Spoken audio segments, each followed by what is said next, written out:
Hey, what's up guys, TheCampingRusher here. Welcome back everybody to another Fortnite video, and today we're looking at something that I don't think anyone else on YouTube has talked about, and that is everything IRL related, alright? I have so much new info to talk to you guys about. I'm going to be doing another video tomorrow at 9 a.m. Eastern if you guys are down for it. So if you kind of want to see, I wouldn't say a part 2, because today we're going to be covering all things IRL, including the llamas that were discussed, but still focusing on that Durr site where there's been agents appearing and phone numbers being given out with secret codes or secret audio messages being decoded revealing coordinates, and we're going to go over that today. But I have a lot of other info that I'd love to talk about before we get all the new updates tomorrow. There's just so much going on, so let me know right now by hitting that like button, leaving a comment down below, and make sure you subscribe to the channel if you're new around here. Seriously, I'd love to have you. First off, let me start off with what went down earlier today, and that is 5 llamas IRL were found across Europe, all right?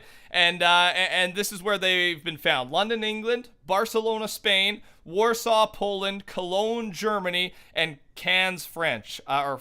Sorry, I definitely pronounced that wrong.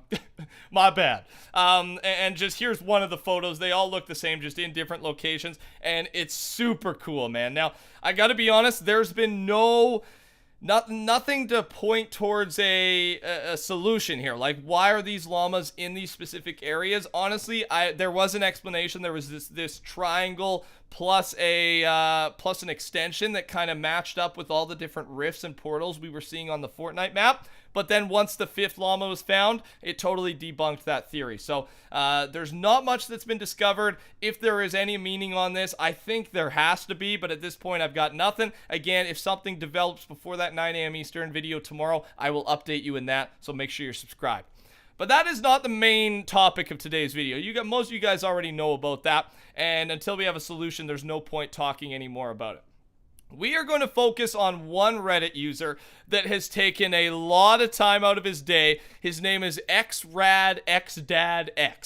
And what we're talking about is at the Durr IRL location in California. You guys know, or you should know, there's a Durr, and in my video last night, kind of going over all the leaks and the solved things that went down over this weekend, I talked about 13 different items that are on a desk at this IRL Fortnite site. And it's super cool what they're doing. Like, there's agents answering questions in weird ways, and there's been more questions and more answers discussed today. That will also be included in tomorrow's 9 a.m. Eastern video if you want to see it.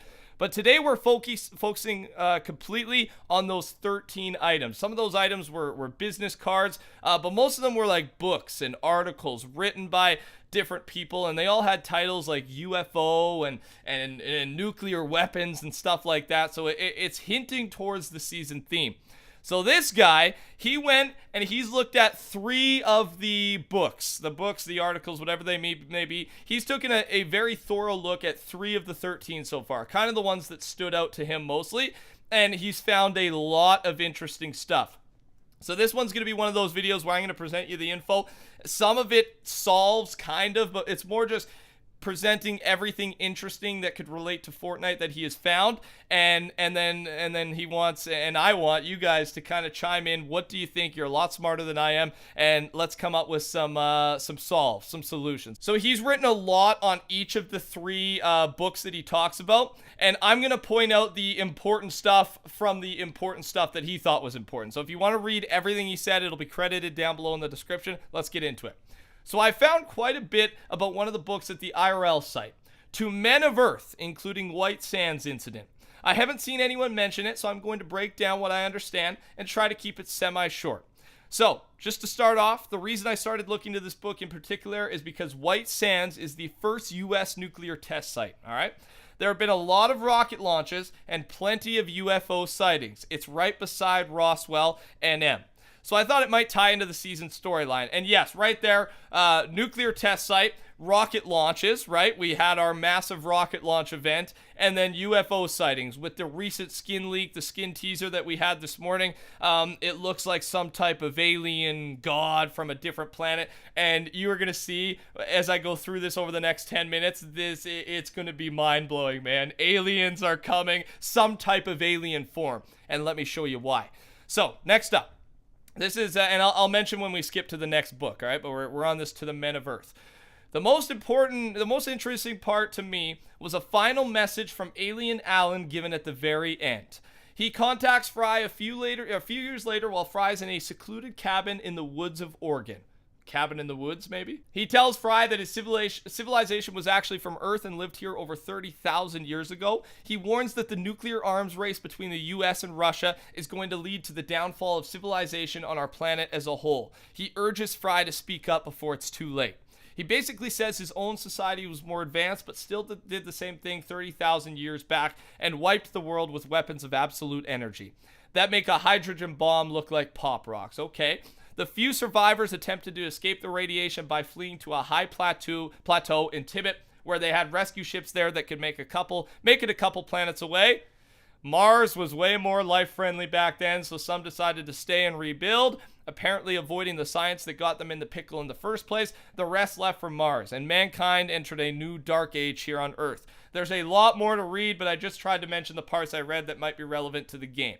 So that is the first book, all right? And again, he talked way more about it, but those were the important parts. The reason I mentioned this part that he mentioned is Mars, right? We saw Mars in that intro sequence, and we've showed it once on the channel here. It's kind of a black and white thing that's in the files of Fortnite, and it references Mars as a planet. So maybe that's why this book is located at that IRL site in California. All right. Again, take it what you will. Pause the video at any time and leave a comment and let me know what you're thinking. I really want to hear it, man. I'm going to be reading these things like crazy. Thanks to my awesome wife, we just found out and watched a YouTube doc that is based on the book UFO Contact from Reticulum by Wendell C. Stevens. It's over an hour and a half long, so I'll give a rundown of the good parts. Thanks, buddy. This guy's awesome. Thanks for doing this, by the way, Rad Dad. This is when they finally bring up the Zeta Reticuli star system. Again, I've skipped way ahead, which is where the aliens are from. It may just be me, but the image of the star system they flash over the screen has a remarkable resemblance to the crack in the sky in-game. So let me show you what he's talking about. Here is a picture of the star system that he's talking about that was found in this documentary relating to the book that was found or that's located at that Californian site. Here it is. And as you can see, it is similar. It's very similar, and a lot of comments on the Reddit post agreed with him. You have that crack on one side, and we're talking about the crack in the sky. That crack on one side, and then a line kind of thing that leads to another crack with little ones cracking all around it. It's got that crack in the sky vibe, so I wanted to point that out. But that's not all.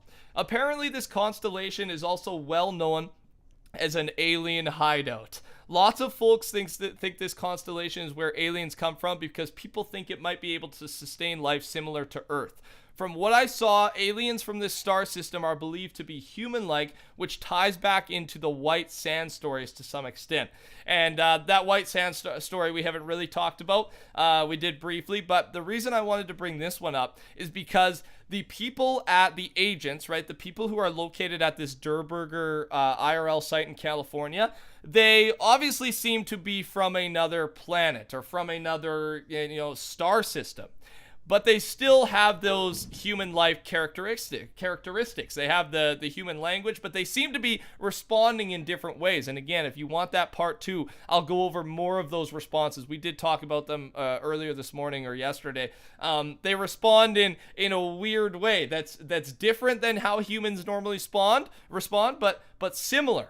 And this part in this book kind of goes hand in hand with what's happening in the agent's language and the way they speak. So I thought this was very cool, probably one of my favorite connections that he has found. So I thought I would bring that up.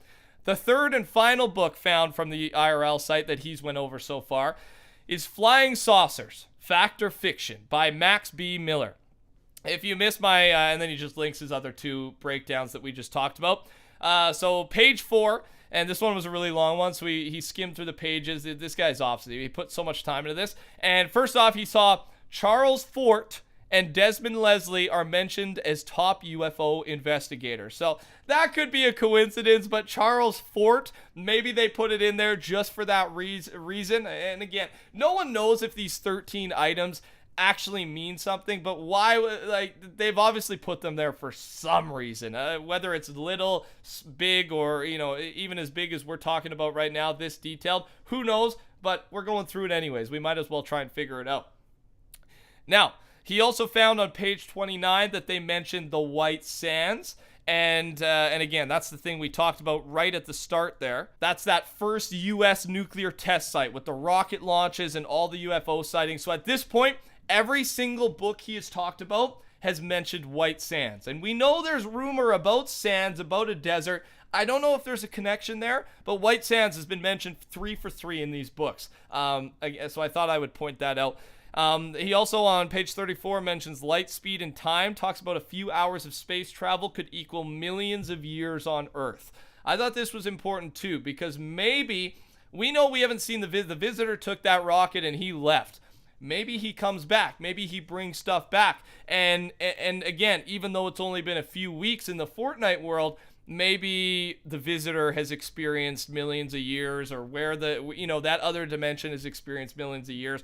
I don't know. I'm just pointing things out, man. And lastly, page 41 discusses attempted communication with space, mentions the letter KUJ and VKAJ specifically. The reason I talked about this one as well is, I don't know, the visitor with the keyboard on that loading screen, he had some weird system going on, some different language, some different type of keyboard that seemed, I don't know if he was communicating with space, but there was some type of space language that he seemed to have. So, I don't know. I thought I'd bring that one up as well. And if you want to, I will be uploading a 9 a.m. Eastern video tomorrow morning before all the new updates come out tomorrow, and then I'll update, obviously, upload a second video and possibly a third, depending on how crazy tomorrow is. We are, at this point, just over 2 days away from Fortnite Season 5, so I cannot wait. Thank you so much for the support on the channel, everybody. Subscribe if you're new around here. Turn those notifications on to go the extra mile. Talk to you soon. Take care. Goodbye.